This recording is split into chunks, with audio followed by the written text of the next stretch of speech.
Okay friends, நம்ம இந்த வீடியோவில் எதை பற்றி பார்க்க போகிறோம் அப்படின்னா, ஆங்குலரோட ஃபர்ஸ்ட் பில்டிங் பிளாக்கான மாடியூல்ஸ் பற்றி தான் பார்க்க போகிறோம். ஃபர்ஸ்ட் ஆஃப் ஆல் நீங்கள் மாடியூல் அப்படின்னா என்னென்னு தெரிஞ்சுக்கணும். ஸோ அதுக்கப்புறம் எதுக்காக இந்த மாடியூலை யூஸ் பண்ண போகிறோம் அப்படிங்கிறது தெரிஞ்சுக்கணும். ஓகேவா? அப்போ தான் இதை பற்றின ஒரு பெட்டர் அண்டர்ஸ்டாண்டிங் உங்களுக்கு கிடைக்கும். ஸோ ஃபர்ஸ்ட் நான் மாடியூலுக்கான ஒரு இன்ட்ரொடக்ஷன் கொடுத்துட்றேன். இப்போ பார்த்தீங்கன்னா நான் ஒரு இ-காமர்ஸ் அப்ளிகேஷன் வச்சிருக்கேன்னு வச்சுக்கோங்க. அந்த இ-காமர்ஸ் வெப்சைட்டில் என்ன இருக்கும்? ஃபார் எக்ஸாம்பிள் ஒரு ஃப்ளிப்கார்ட் வெப்சைட் எடுத்துக்கோங்க. ஸோ அதில் பார்த்தீங்க அப்படின்னா ஃபர்ஸ்ட் எடுத்தோடனே உங்களுக்கு ப்ராடக்ட்ஸ் எல்லாமே லோட் ஆகும். அந்த ப்ராடக்ட்டோட பேர் என்ன, அதோட ப்ரைஸ் எவ்வளோ, ஸோ அதுக்கு எவ்வளோ டிஸ்கவுண்ட் இருக்குது, அதுக்கு யூஸர் என்னென்ன ரிவ்யூஸ் கொடுத்துருக்காங்க, ஸோ இந்த எல்லா டீட்டெயிலுமே அந்த பேஜில் உங்களுக்கு காமிக்கும்னு வச்சுக்கோங்க. ஸோ இதுதான் நம்மளோட பேசிக் அப்ளிகேஷன். ஸோ இதை எப்படி மாடுலாக பிரிச்சிருப்பாங்க அப்படின்னு நான் சொல்கிறேன். ஃபஸ்ட்டு பார்த்தீங்கன்னா அந்த ப்ராடக்ட் இன்ஃபர்மேஷன்லாம் லோடாது பார்த்தீங்களா, product name, product price, product image. So இது எல்லாத்தையும் எப்படி வச்சுருப்பாங்க அப்படின்னா ப்ராடக்ட்ஸ் மாடியூல்குள்ளே வச்சுருப்பாங்க. அந்த ப்ராடக்ட்ஸ் மாடியூல்குள்ளே என்ன இருக்குன்னா அந்த ப்ராடக்ட் ரிலேட்டட் இன்ஃபர்மேஷன் மட்டும்தான் இருக்கும். அதுக்கான கோடை தான் அதுக்குள்ளே எழுதியிருப்பாங்க. எப்படி ஒரு ப்ராடக்ட்டை புதுசாக க்ரியேட் பண்ணணும், அந்த ப்ராடக்ட்டில் ஏதாவது சேஞ்சஸ் இருந்துச்சுன்னா அதை எப்படி அப்டேட் பண்ணணும், ஸோ எனக்கு அந்த ப்ராடக்ட் வேணான்னா அதை எப்படி டிலீட் பண்ணணும், அதுக்குள்ளே எப்படி இமேஜ் ஆட் பண்ணணும். ஸோ இந்த டீட்டெயில் எல்லாமே அந்த ப்ராடக்ட் மாடியூல்குள்ளே இருக்கும். இப்போ நீங்கள் அந்த ப்ராடக்ட்டை வாங்க போகிறீங்க அப்படின்னா என்ன பண்ணுவீங்க, அதில் பை நவுன்னு சொல்லிட்டு ஒரு பட்டன் இருக்கும் தெரியுமா, அந்த பட்டனை கிளிக் பண்ணிங்கன்னா உங்களுக்கு அது எங்கே எடுத்துகிட்டு போகும், அந்த அப்ளிகேஷனை பேமெண்ட் பேஜுக்கு கொண்டு போகும். ஓகேவா? ஸோ இதுக்கப்புறம் உள்ள கோடு எல்லாமே எங்கே இருக்கும் அப்படின்னா பேமெண்ட் மாடியூலில் இருக்கும். நீங்கள் என்ன ப்ராடக்ட்டை சூஸ் பண்ணியிருக்கீங்க, அதோட ப்ரைஸ் எவ்வளோ, ஸோ என்ன டைப் ஆஃப் மோடில் நீங்கள் பேமெண்ட் பண்ண போகிறீங்க, ஸோ இந்த டீட்டெயில் எல்லாமே எந்த மாடியூல் உங்களுக்கு வச்சுருக்கோம், பேமெண்ட் மாடியூல் மெயின்டைன் பண்ணி வச்சுருக்கோம். ஓகே, அதுக்கப்புறம் பார்த்தீங்கன்னா அந்த ப்ராடக்ட்டுக்கு கீழே நீங்கள் பார்த்தீங்கன்னா அந்த user comments, user reviews, so இந்த மாதிரி நிறைய இருக்கும். ஸோ இது எல்லாமே எந்த மாடியூலில் இருக்குன்னா கமெண்ட்ஸ் அண்ட் ரிவ்யூஸ் அப்படின்னு சொல்லிட்டு தனியாக ஒரு மாடியூல் வச்சுருப்பாங்க. அதுக்குள்ளே எப்படி மேனேஜ் பண்ணுவாங்கன்னா அந்த ப்ராடக்ட் ஐடி இருக்கும். ஸோ அந்த ப்ராடக்ட் ஐடியை பேஸ் பண்ணி அதுக்கு எந்தெந்த யூசர் கமெண்ட் போட்டிருக்காங்க, எந்தெந்த யூசர் ரிவ்யூஸ் கொடுத்துருக்காங்க, ஸோ இது எல்லாத்தையுமே அதுக்குள்ளே மெயின்டைன் பண்ணி வச்சுருப்பாங்க. ஸோ இந்த மாதிரி பார்த்தீங்கன்னா ஒரே அப்ளிகேஷனுக்குள்ளே இருக்கிற ஒரு சின்ன சின்ன திங்ஸ் என்ன பண்ணியிருப்பாங்க, தனித்தனி மாடியூலாக பிரிச்சிருப்பாங்க. ஸோ இதுதான் நம்ம மாடியூலர் கான்செப்ட் அப்படின்னு சொல்லுவோம். ஓகே ஃப்ரெண்ட்ஸ், நம்ம ஆல்ரெடி சொன்னது மாதிரி தான் ஆங்குலர் ஒரு மாடுலர் பேஸ் அப்ளிகேஷன் அப்படின்னு சொன்னோம் அப்படி இல்லையா. ஸோ இப்போ பார்த்தீங்கன்னா நமக்கு பேசிக்காகவே ஒரு மாடியூல் ஆங்குலரில் கிரியேட் ஆகிருக்கும். நீங்கள் ஆங்குலர் அப்ளிகேஷன் கிரியேட் பண்ணும்போது அது என்னென்னு பார்த்தீங்கன்னா இந்த ஆப் மாடியூல். ஓகேவா? இதுதான் நம்ம என்ன மாடியூல்னு சொல்லுவோம் அப்படின்னா ரூட் மாடியூல் அப்படின்னு சொல்லுவோம். ஓகேவா? நமக்கு அப்ளிகேஷன் லோட் ஆகும்போது இந்த மாடியூல் தான் லோட் ஆகும். இதை பேஸ் பண்ணி தான் மற்ற எல்லா மாடியூலுமே இதுக்குள்ளே லோட் ஆகும்.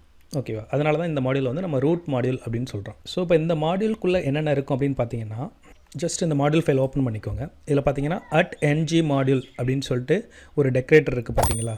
இதுதான் இந்த ஃபைல் என்னோடய மாடியூல் ஃபைல் அப்படிங்கிறத நம்ம அப்ளிகேஷனுக்கு சொல்கிறது. ஓகேவா? ஸோ இது இல்லாமல் நீங்கள் கொடுத்தீங்கன்னா இது ஒரு நார்மல் டைப்ஸ்கிரிப்ட் ஃபைலாக போயிடும். ஓகேவா? இந்த டைப்ஸ்கிரிப்ட் ஃபைல் நார்மல் ஃபைல் கிடையாது, இது என்னோடய மாடியூல் ஃபைல் அப்படின்னு நம்ம ஆங்குலர் அப்ளிகேஷன் சொல்கிறது எது, இந்த @NgModule டெக்கரேட்டர் தான். ஓகேவா?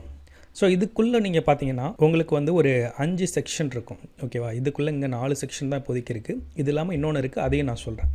ஸோ ஃபஸ்ட்டு பார்த்தீங்கன்னா இந்த டிக்ளரேஷன். ஸோ இந்த டிக்ளரேஷனுக்குள்ளே நம்ம என்னென்னத்தை கொடுப்போம் அப்படின்னு பார்த்தீங்கன்னா நம்ம இந்த மாடியூலுக்குள்ளே க்ரியேட் பண்ணுற எல்லா காம்போனண்ட்டுமே இங்கே தான் வரும். இந்த டிக்ளரேஷனுக்குள்ளே தான் வரும். காம்போனண்ட் டீட்டெயில்ஸ் அப்படி இல்லைனா நீங்கள் கஸ்டம் டைரக்டிவ்ஸ் க்ரியேட் பண்ணுவீங்க, அதோட டீட்டெயில்ஸ் எல்லாமே இங்கே தான் கொடுப்பீங்க. அதுக்கப்புறம் சம் பைப்ஸ் க்ரியேட் பண்ணுவீங்க, அதோட டீட்டெயில்ஸ் எல்லாமே இங்கே தான் கொடுப்பீங்க. ஓகேவா? இப்போ எல்லாமே இங்கே அக்கௌண்டபிலிட்டியாக இருக்கணும். அதாவது ஃபார் எக்ஸாம்பிள் இப்போ ஒரு கிளாஸ் இருக்குன்னு வச்சுக்கோங்களேன், அந்த கிளாஸ்க்குள்ளே எத்தனை ஸ்டூடெண்ட் படிக்கிறாங்களோ அந்த லிஸ்ட் எல்லாமே எங்கே இருக்கும், அட்டெண்டன்ஸ் ரெஜிஸ்டரில் இருக்கும் தெரியுமா. ஸோ அதே மாதிரி ஒரு அட்டெண்டன்ஸ் ரெஜிஸ்டர் தான் இந்த டிக்ளரேஷன் பார்ட். ஓகேவா? இதுக்குள்ளே எனக்கு என்னென்ன காம்போனன்ட் இருக்குது, இந்த மாடலுக்குள்ளே என்னென்ன பைப்ஸ் இருக்குது, என்னென்ன டைரக்டிவ்ஸ் இருக்குது, ஸோ இந்த டீட்டெயில் எல்லாமே எதுக்குள்ளே இருக்கும் அப்படின்னு பார்த்தீங்கன்னா இந்த டிக்ளரேஷன் செக்ஷனுக்குள்ளே இருக்கும். ஓகேவா? இந்த இம்போர்ட் செக்ஷன் எதுக்கு அப்படின்னு பார்த்தீங்கன்னா இப்போ என்னோடய மாடியூல் இங்கே ஆப் மாடியூல் இருக்குது. ஸோ இந்த ஆப் மாடியூலுக்குள்ளே நான் some other third party module use பண்ணலாம், இல்லை நான் கஸ்டமாக க்ரியேட் பண்ண மாடியூல் யூஸ் பண்ணலாம், வேறு ஏதாவது ஒரு மாடியூலில் இருக்க கோடை நான் இந்த மாடியூலுக்கு யூஸ் பண்ணணும். சப்போஸ் இது இல்லாமல் எனக்கு வேறு ஏதாவது மாடியூல் வேணுனாலும் நாங்கள் என்ன பண்ணிக்கலாம், இம்போர்ட் பண்ணிக்கலாம். ஸோ அதுக்கு யூஸ் ஆகிறது தான் இந்த இம்போர்ட் செக்ஷன். ஓகேவா? இதில் நீங்கள் கஸ்டம் மாடியூல் இம்போர்ட் பண்ண முடியும், தேர்ட் பார்ட்டி மாடியூல்ஸ் இம்போர்ட் பண்ண முடியும், ஆங்குலரோட கோர் மாடியூல்ஸ் இம்போர்ட் பண்ண முடியும். ஓகேவா? ஸோ இதுக்கப்புறம் பார்த்தீங்கன்னா ப்ரொவைடர்ஸ். ஓகேவா? இந்த ப்ரொவைடர்ஸ் எதுக்காக யூஸ் பண்ணாங்க அப்படின்னா இப்போ நீங்கள் ஏதாவது ஒரு சர்வீஸ் க்ரியேட் பண்ணுறீங்க.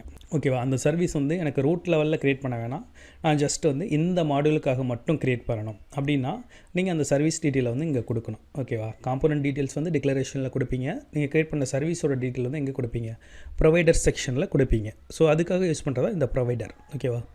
இது இல்லாமல் எக்ஸ்போர்ட் அப்படின்னு சொல்லிட்டு ஒரு ஃபங்க்ஷனாலிட்டி இருக்குது. ஸோ அது ரூட் மாடியூலுக்கு தேவைப்படாது. ஸோ நம்ம ஏதாவது கஸ்டம் மாடியூல் க்ரியேட் பண்ணுறோம் அப்படின்னா அங்கே நம்ம யூஸ் பண்ணிக்கலாம். இந்த எக்ஸ்போர்ட் எதுக்கு அப்படின்னா இப்போ நான் இந்த மாடியூலில் இந்த ஆப் காம்பனண்ட் க்ரியேட் பண்ணியிருக்கேனா, ஸோ இது வந்து எந்த மாடியூலுக்குள்ளே இருக்குது, இந்த ஆப் மாடியூலுக்குள்ளே இருக்குது. இப்போ நான் புதுசாக ஏதாவது ஒரு மாடியூல் க்ரியேட் பண்ணுறேன், ஓகேவா. இப்போ வந்து டெஸ்ட் மாடியூல் அப்படின்னு சொல்லிட்டு மாடியூல் க்ரியேட் பண்ணுறேன்னு வச்சுக்கோங்களேன். இந்த ஆப் காம்போனண்ட்டை நான் அந்த டெஸ்ட் மாடியூலுக்குள்ளே யூஸ் பண்ணணும். ஸோ அந்த கேஸில் தான் எனக்கு இந்த எக்ஸ்போர்ட் வந்து ஹெல்ப் பண்ணும். ஸோ ஃபஸ்ட்டு வந்து நான் இந்த மாடியூலுக்குள்ளே இருக்க காம்போனண்ட்டை என்ன பண்ணணும், எக்ஸ்போர்ட் பண்ணணும், ஓகேவா. இங்கே வந்து நான் எக்ஸ்போர்ட் பண்ணிட்டேன் அப்படின்னா இதை வந்து நான் என்ன பண்ணிக்கலாம், எந்த மாடியூலில் வேணாலும் யூஸ் பண்ணிக்கலாம், ஓகேவா. ஃபார் எக்ஸாம்பிள் இங்கே ஒரு 10 காம்பனண்ட் உங்களுக்கு இருக்குன்னு வச்சுக்கோங்களேன். App component 1 to app component 10. அதில் வந்து நீங்கள் ஆப் காம்பனண்ட் 1 மட்டும்தான் வேறு மாடியூலுக்கு ஷேர் பண்ணணும். மீதி இருக்க 9 காம்பனண்ட்டையும் ஷேர் பண்ண தேவையில்லை, ஓகேவா.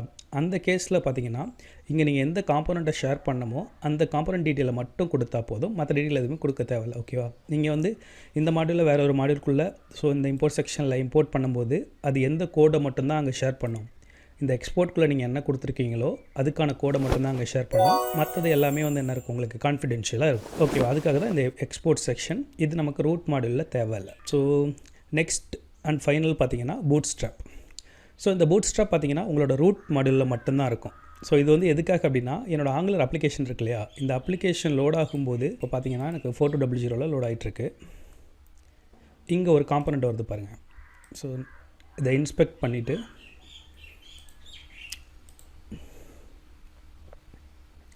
இங்கே வந்து ஆப் ரூட்டுன்னு இருக்கா, அதுக்குள்ளே பார்த்தீங்கன்னா ரவுட்டர் அவுட்லெட் இருக்குது.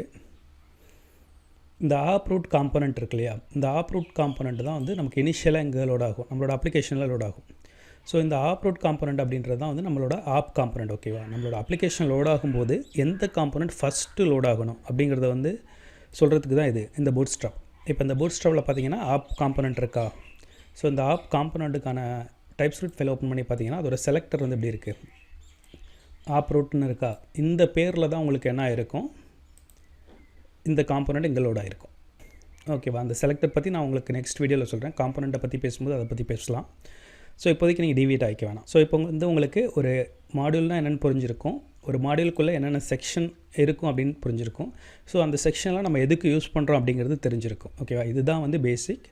ஸோ சப்போஸ் உங்களுக்கு புரியலைன்னா திரும்ப ஒரு தடவை இந்த வீடியோ பாருங்கள், கண்டிப்பாக புரியும், ஓகேவா. இல்லை வேறு ஏதாவது உங்களுக்கு இதில் டவுட்ஸ் இருந்துச்சுன்னா நீங்கள் கமெண்ட் செக்ஷனில் சொல்லுங்கள், நான் உங்களுக்கு எக்ஸ்பிளைன் பண்ணுறேன்.